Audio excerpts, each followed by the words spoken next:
নমস্কাৰ বন্ধুসকল, আপুনি মাথো ভগৱানৰ নাম মুখত ল'লেই বা ভগৱানক প্ৰাৰ্থনা কৰিলেই পবিত্ৰ হৈ নাযায়। কাৰণ আপোনাৰ মনটো যদি পবিত্ৰ নহয়, আপোনাৰ মনত যদি বেয়া ভাৱ থাকে বা কাৰোবাক বেয়া চকুৰে চাই, তেতিয়া আপুনি পবিত্ৰ হ'ব নোৱাৰে। গতিকে পবিত্ৰ হ'বলৈ প্ৰথমে আপুনি মনটোক চাফ কৰি ল'ব লাগিব। জীৱনত গীতাৰ কথাবোৰ গ্ৰহণ কৰি এজন ব্যক্তিয়ে যথেষ্ট উন্নতি লাভ কৰে। গীতা হৈছে একমাত্ৰ ধৰ্মশাস্ত্ৰ যিয়ে মানুহক কেনেদৰে জীয়াই থাকিব লাগে তাৰ বিষয়ে শিকায়। গীতা হৈছে সমগ্ৰ জীৱনৰ দৰ্শন আৰু ইয়াক অনুসৰণ কৰা ব্যক্তিজন সৰ্বশ্ৰেষ্ঠ। গীতাত লিখা হৈছে যে দুটা পৰিস্থিতিত মানুহে সঠিক সিদ্ধান্ত ল'বলৈ সক্ষম নহয়। গীতাত শ্ৰীকৃষ্ণই কয় যে আপুনি অধিক সুখী আৰু অধিক দুখী হ'লে সিদ্ধান্ত লোৱাৰ উচিত নহয়, কিয়নো এই দুইটা পৰিস্থিতিয়ে আপোনাক সঠিক সিদ্ধান্ত ল'বলৈ নিদিয়ে।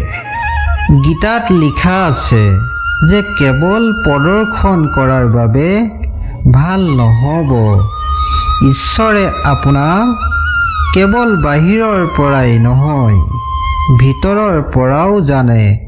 যদি খঙৰ সময়ত আপোনাৰ অলপ ধৈৰ্য থাকে, আপুনি কমেও 100টা দুখৰ দিন এৰাই চলিব পাৰে। গীতাত শ্ৰীকৃষ্ণই কৈছে যে পৰাজয় আৰু বিজয় আমাৰ চিন্তাধাৰাৰ ওপৰত নিৰ্ভৰ কৰে। যদি আপুনি স্বীকাৰ কৰে তেন্তে পৰাজয়, আৰু যদি দৃঢ় হয় তেন্তে বিজয় হৈছে।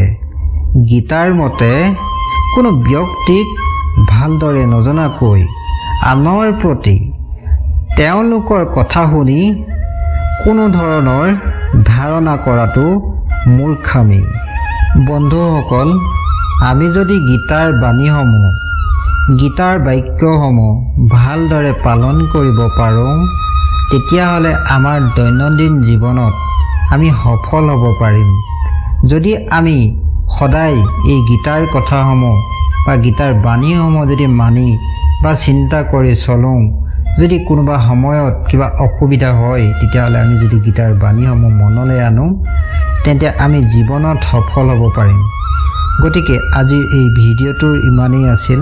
যদি কথাখিনি শুনি ভাল পালে লাইক কৰিব, কমেণ্ট কৰিব, লগতে মোৰ চেনেলটো ছাবস্ক্ৰাইব কৰি ৰাখিব, যাতে মই দিয়া ভিডিঅ'সমূহ আপোনালোকে আগলৈ পাই থাকে। সকলোকে ধন্যবাদ জনালোঁ।